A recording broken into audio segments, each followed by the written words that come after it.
when we feel our work is deeply meaningful, we are less sensitive to maximizing our rewards that we get from it. For example, if I'm doing a task that's deeply meaningful and I know that I'm being paid on a per task basis, like a piece rate kind of compensation scheme, I will do more work the more meaningful my work. I'm not totally insensitive to money. I'm not totally clueless about money. If it stands to be more money made, I'll expend more effort. The interesting thing that we were able to disentangle in our study, though, is the same relationship held when workers were salaried, meaning I can do more work, but I'm not necessarily additionally compensated for it. Welcome to Passion Struck. Hi, I'm your host, John R. Miles, and on the show, we decipher the secrets, tips, and guidance of the world's most inspiring people and turn their wisdom into practical advice for you and those around you. Our mission is to help you unlock the power of intentionality so that you can become the best version of yourself. If you're new to the show, I offer advice and answer listener questions on Fridays. We have long-form interviews the rest of the week with guests ranging from astronauts to authors, CEOs, creators, innovators, scientists, military leaders, visionaries, and athletes. Now, let's go out there and become Passion Struck.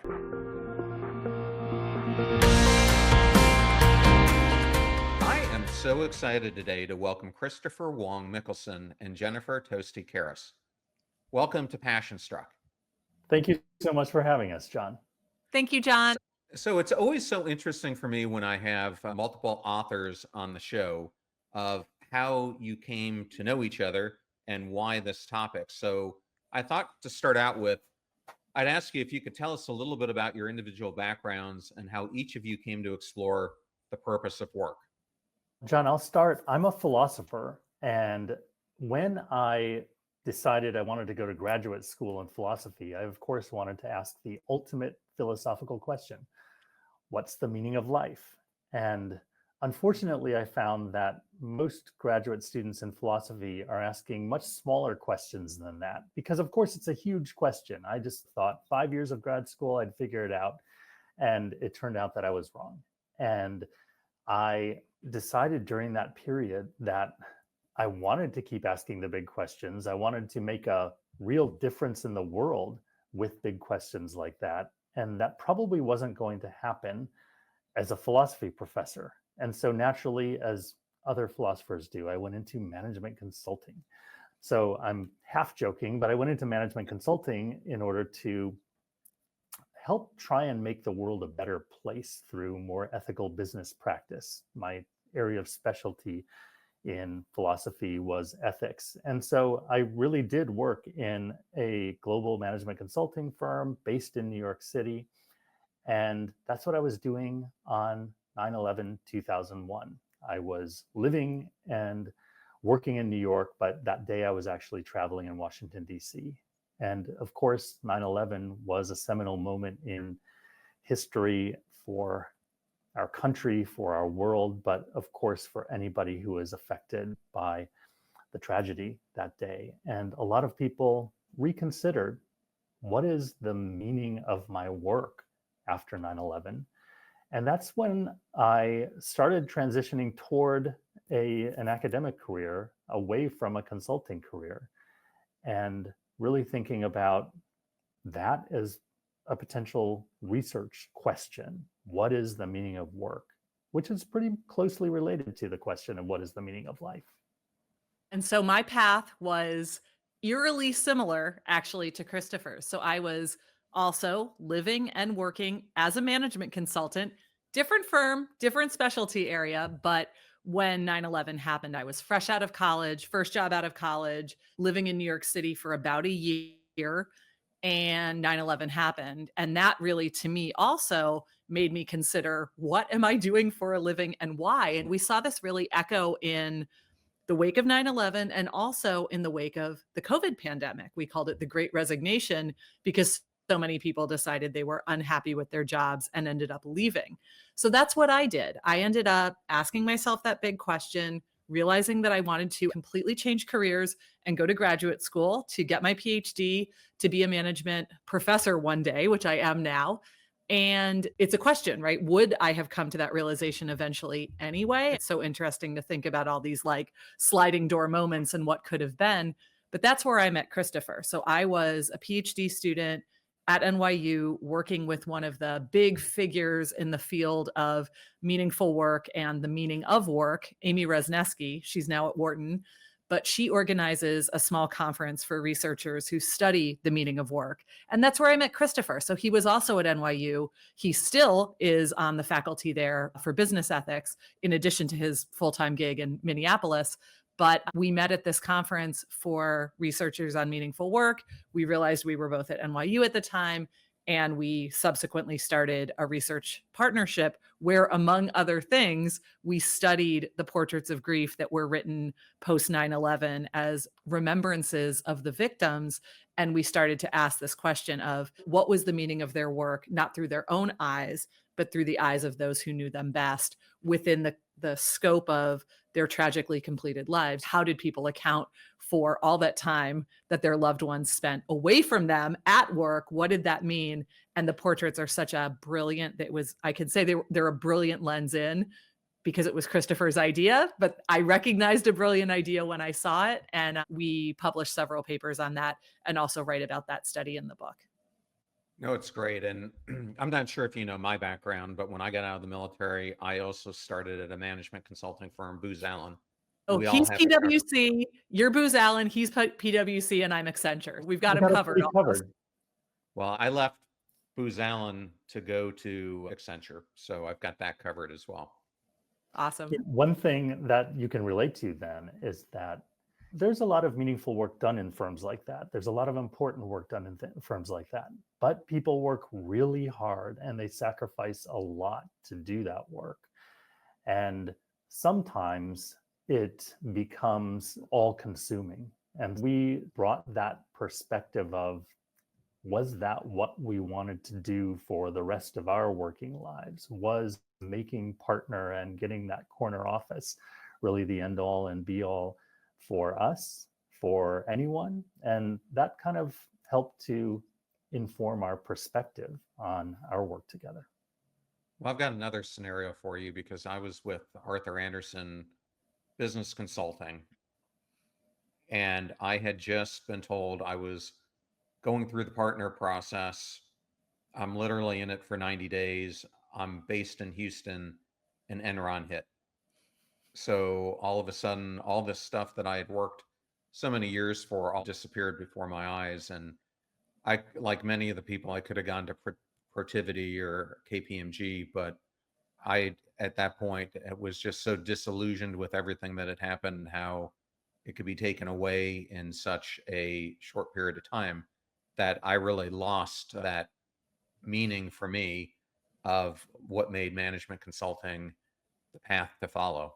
And I went a completely different direction. So around the same time, of course, there were headlines being made by the Enron failure and by the demise of Arthur Andersen.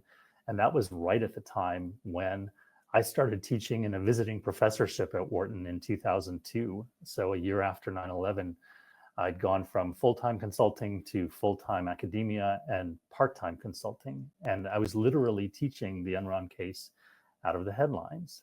And my students, who maybe at one point when they entered business school hadn't really been thinking about ethics as the thing they needed to learn most, were suddenly slapped in the face with this idea that, wow, ethics can really make a difference in, first of all, the viability of a firm, but also the desirability of a firm to work in. Oh, it absolutely can. And coming from PwC, the one difference that Arthur Andersen had compared to the other major accounting firms was that in all the other firms, the quality control partner would always overrule the engagement partner. Arthur Andersen gave that responsibility to the engagement partner, and that's where everything came to a complete epic, disastrous crumbling, because the quality control partner, I knew both partners, but the quality control partner was like screaming, we need to be doing things differently. We need to change directions. And he got overruled, and the rest is history. But I want to talk about another type of career direction change in the form of Christopher, your grandfather, because this is interesting. For me, I had a change from being in the military, like your grandfather was, to going into the civilian world, thinking I'm going to have this career as a management consultant for the rest of my career. And that disappears, and I have to start over again. But your grandfather rose to be a general, and then with communist China taking over, basically lost his identity and had to start over again. And I was hoping you can share that story because I think it really does tie into the book we're going to talk about today. Is Your Work Worth It? Which I'm going to hold up right here. Congratulations, Next Big Idea Club must read. Came out May of 2024. But I'd love to hear that story.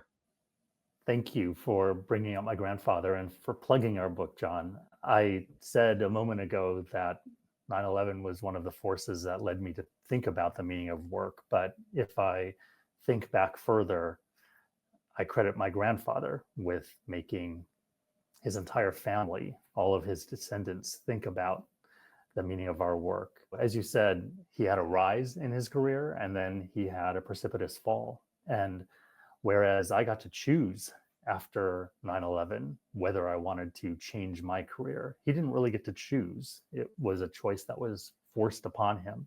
So he was born a peasant and was self-made person in the sense that he found a school to go to as a child that had been forced to leave his own home because of lack of money, found a school, excelled there, and then found the military as a way to move up the social hierarchy as somebody who didn't come from status.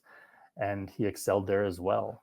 And if you know anything about Chinese history in the 20th century, it was tumultuous. So first of all, he was part of the first democratic government of a country that had long been imperial, but they were invaded by the Japanese army, and that sort of morphed into World War II, which then morphed into the Communist Revolution.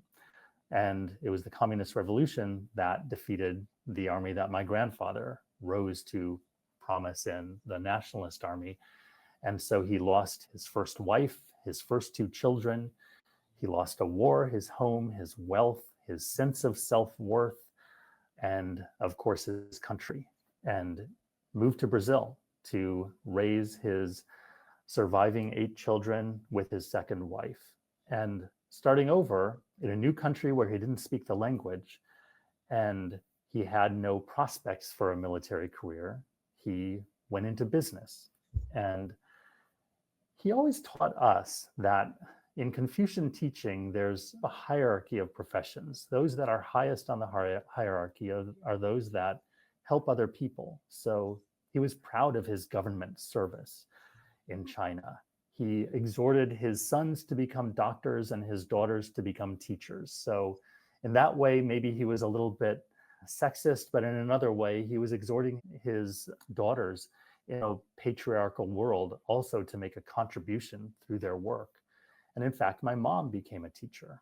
And so I credit my mom in many ways with inspiring me to help make the world a better place through teaching. But unfortunately, my grandfather never succeeded in business. He tried and failed many times and ultimately was supported for the rest of his life by his children. But in some ways, I think that might have been his most successful work, to bring a family from one country to another, for them to find a way, and for them ultimately to pay back their father with their support. I remember when I was growing up, my maternal grandmother went to the University of Michigan and was going to go to medical school. And then I got pregnant with my mom and ended up becoming a stay-at-home mother. And I remember her telling me how disappointed she was in my mom for not making a career of her life like my mom's sister did when she became an attorney. But it's interesting because that was the fundamental decision that we had in the family when our kids were born. Would my ex-wife work, or would she stay at home with the kids, and we decided to, because we could afford to, have her stay at home with the kids. And I think it made such a profound difference on their upbringing to have that continual support around them. But as we look at society, we don't really treat which used to be a common job, the homemaker, I think it's becoming less common, as really a meaningful job because it's not a paid job in the way that we see them. Oh, absolutely, John. In the book, we define work. We tackle this head on because we start with a very philosophical question. So I'm not the philosophical half of our co-author duo, but I have sat in on panels at, for example, the Society of Business Ethics, where in a 2 hour long panel, if you let the philosophers run the show, we couldn't even talk about meaningful work because they'd spend 2 hours defining what do we mean when we say work.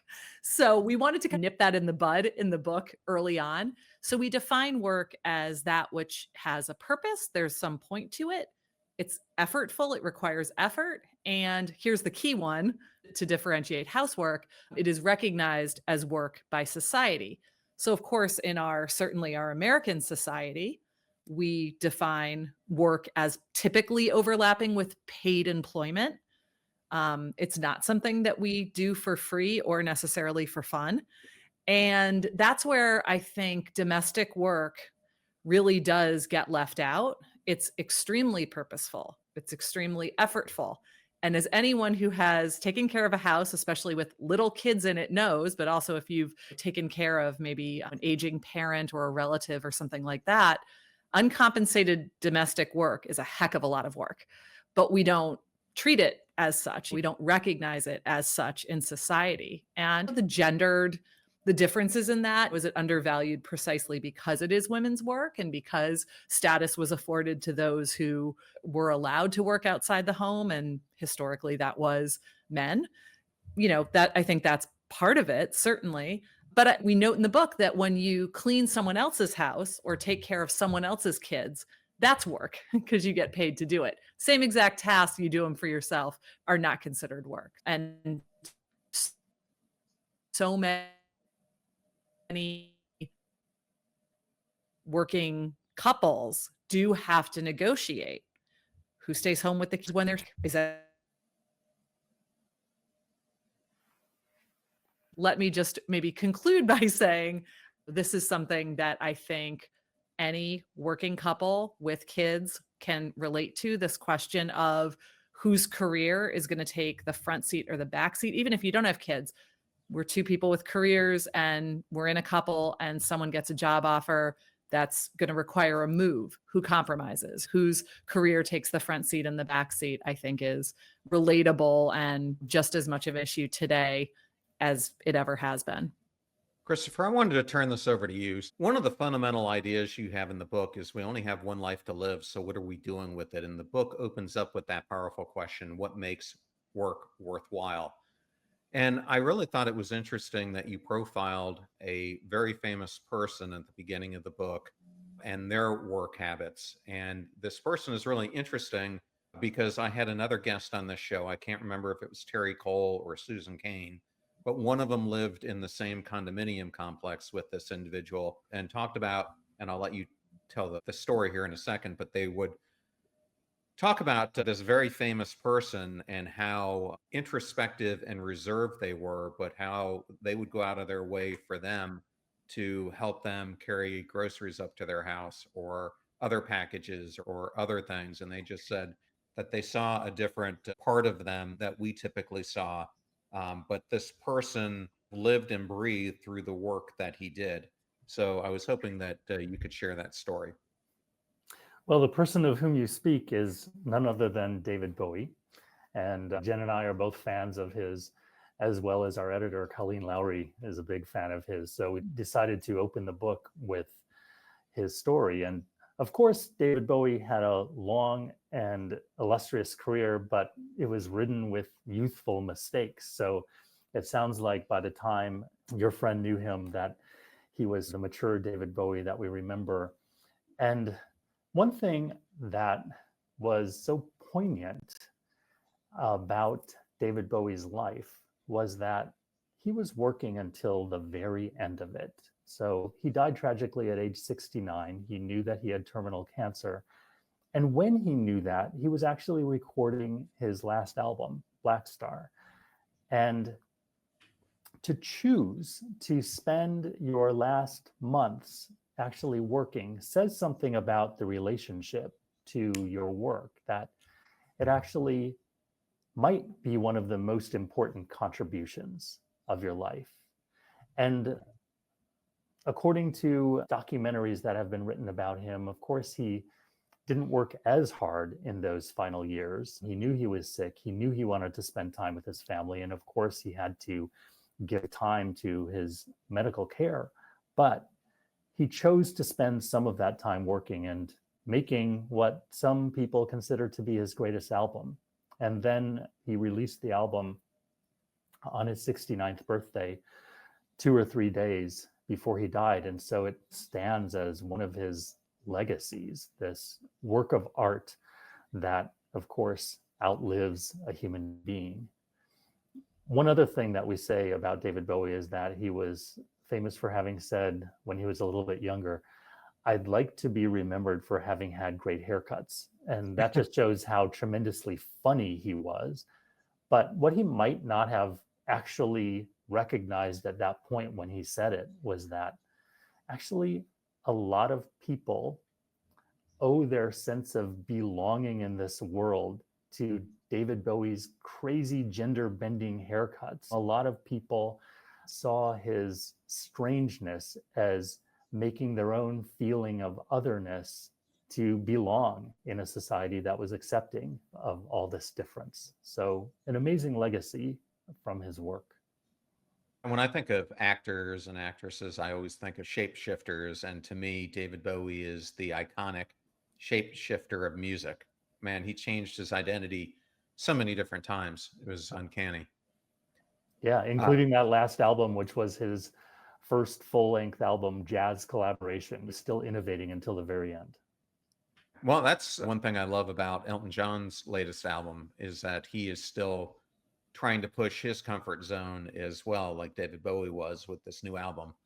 So it's interesting and great to see famous artists like those step out of their comfort zone, especially as they reach later stages of life.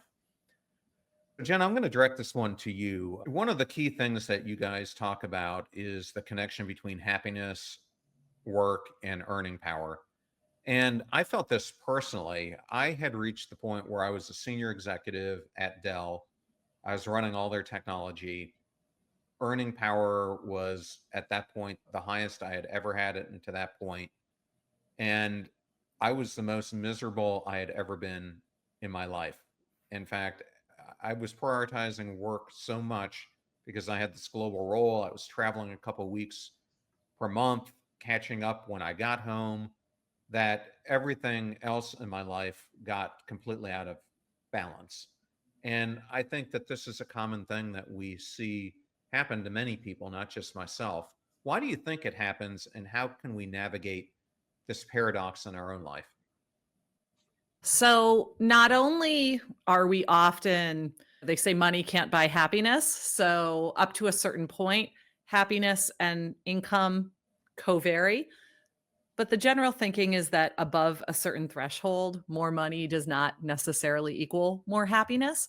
Obviously, if you are not earning a lot and below the poverty line, that's unlikely to correspond with happiness. But we also know that we often ask people to take pay cuts to do work that is the most meaningful in society. We don't tend to pay, for example, our teachers, our social workers, our nonprofit workers who are working to advance good causes, our government workers, certainly. We ask them to basically accept less pay because the meaningfulness of the work is supposed to compensate. It's supposed to be its own compensation.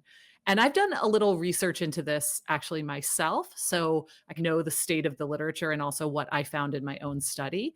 And it is true that to a certain extent, when we feel our work is deeply meaningful, we are less sensitive to maximizing our rewards that we get from it. For example, if I'm doing a task that's deeply meaningful and I know that I'm being paid on a per task basis, like a piece rate kind of compensation scheme, I will do more work the more meaningful my work is. I'm not totally insensitive to money. I'm not totally clueless about money. If it stands to be more money made, I'll expend more effort.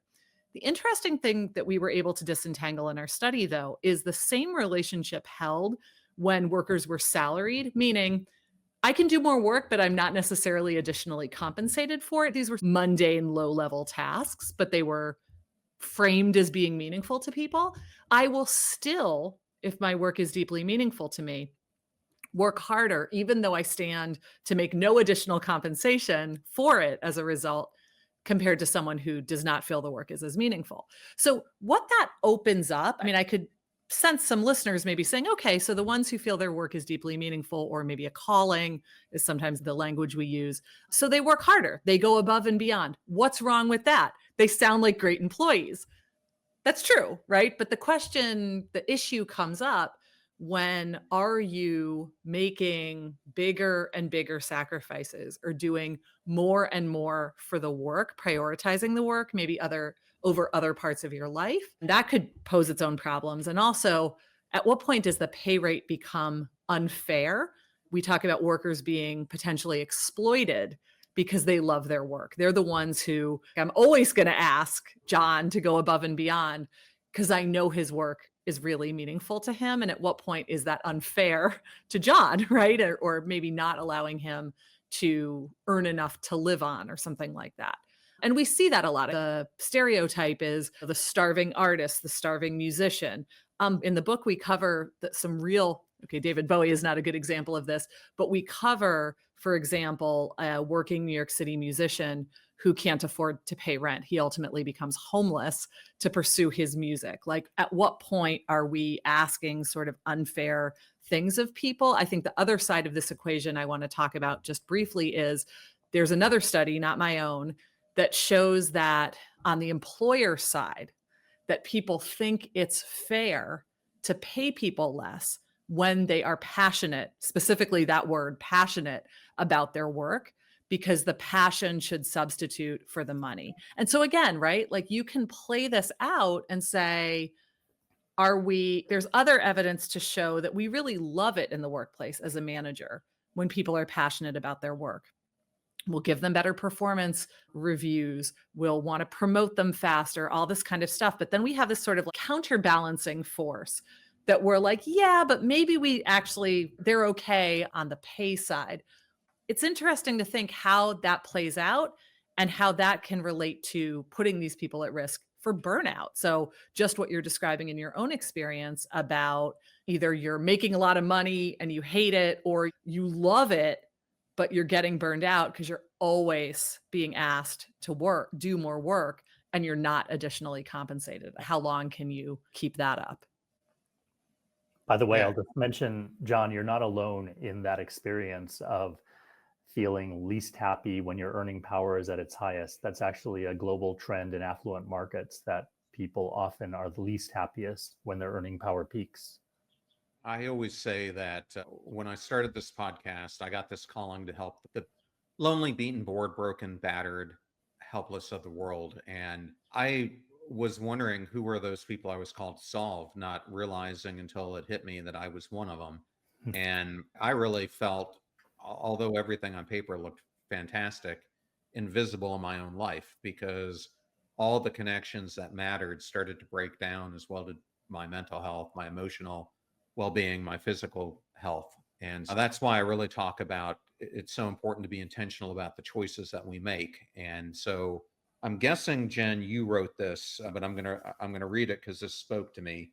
It is obvious that we can't predict our actual futures, and I love the work of Hal Hirschfeld on Future Self.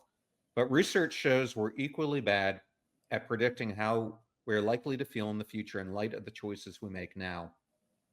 And you go on to say, we make choices we believe will serve our emotional ends, not realizing that in essence, what they are is short term decisions to calm a feeling that we have now when we're not looking at the future self. And it reminds me of the work of like self discrepancy theory, where we have the life that we're living.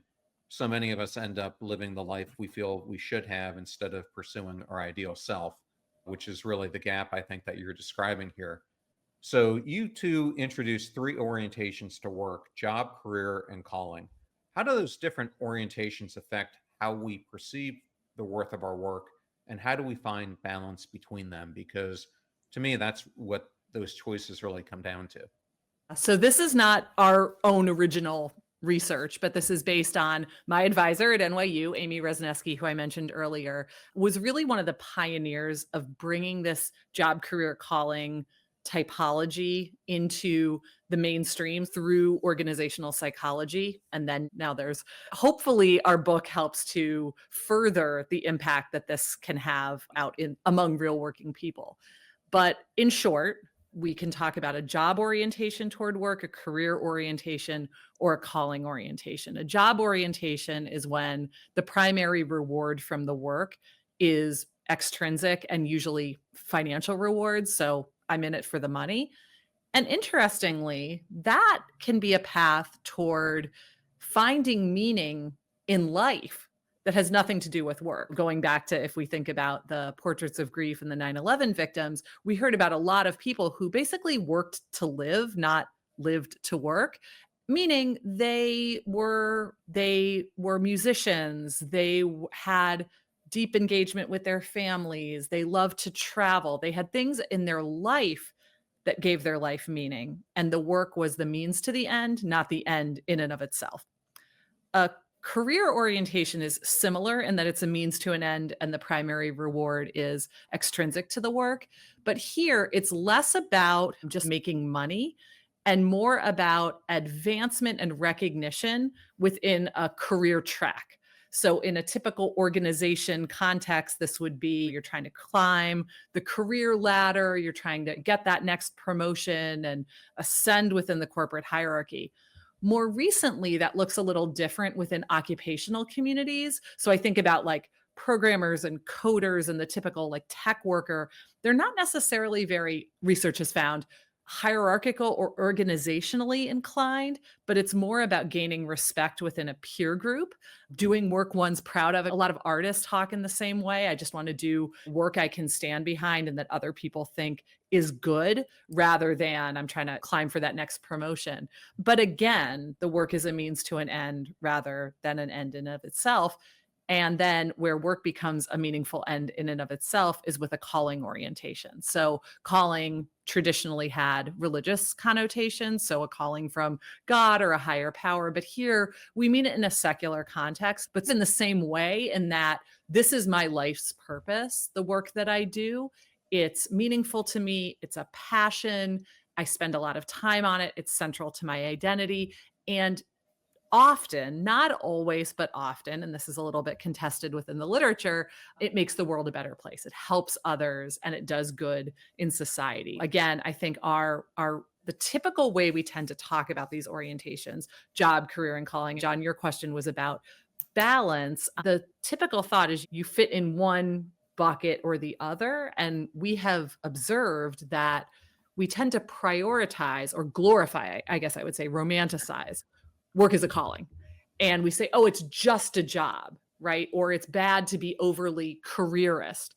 But a calling, that really sounds noble. And we tell people all the time, find your calling. And there are books with titles, Find Your Calling, Love Your Life, Do What You Love, The Money Will Follow. We already debunked that one, but we tend to prioritize. But I think what our research on the portraits of grief really illustrated nicely is that point I made when I was talking about the job orientation, which is you can have a meaningful life without meaningful work. Sometimes the work is the means to the end, and that meaning is found outside of the workplace. And there's no sort of hierarchy that it's better to find your meaning. We don't want anyone to have meaningless jobs, of course, or feel like their work is just totally boring and drudgery.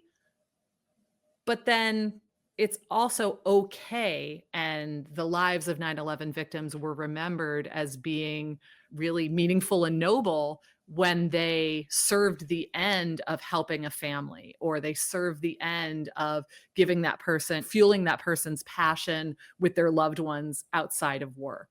So I think in the book, we wanted to demystify that there are lots of routes to a meaningful life. Work can serve a number of of functions within that. And just that whatever, so I think the key is whatever one you most identify with at a given time, just to make sure that am I actually getting then what I want out of that job? If it's a job orientation to me, am I getting paid fairly? If it's a career orientation, am I getting recognized for my work? Am I getting the performance reviews I think are accurate, the opportunities to stretch and grow that I want? And then if it's a calling, am I really feeling that meaningfulness? No job is meaningful every day, but am I feeling it to some extent more often than not? So, with the time we have left, I just wanted to go through a quick, short lightning round with the two of you, and I'll ask each of you some questions with the request that you give a short response. Sure. Jen, what's the single most important factor in deciding if work is worth it?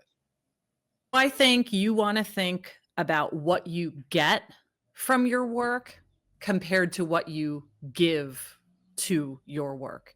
And again, what you get from your work can be financial, it can be status, it can be deep meaning, but is what I get worth what I give is really what the question's asking.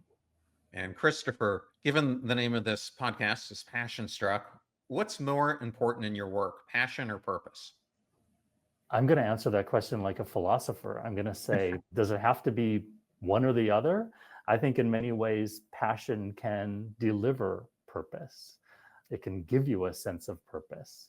That's not necessarily, though, to say that all purposeful work is something you have to be passionate about. So I think that's something important to remember, that even if you don't love your work every day, there might be something worth loving about it that is purposeful that you should remind yourself of.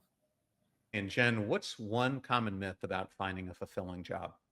I think probably the classic myth about finding a fulfilling job is that it will take care of everything else. And so I hope find what you love and the money will follow. You'll have a wonderful life. And actually, research would suggest there are trade-offs. The more we feel fulfilled by our work, the more likely we are to work hard at it, taking us away from maybe other things in our life.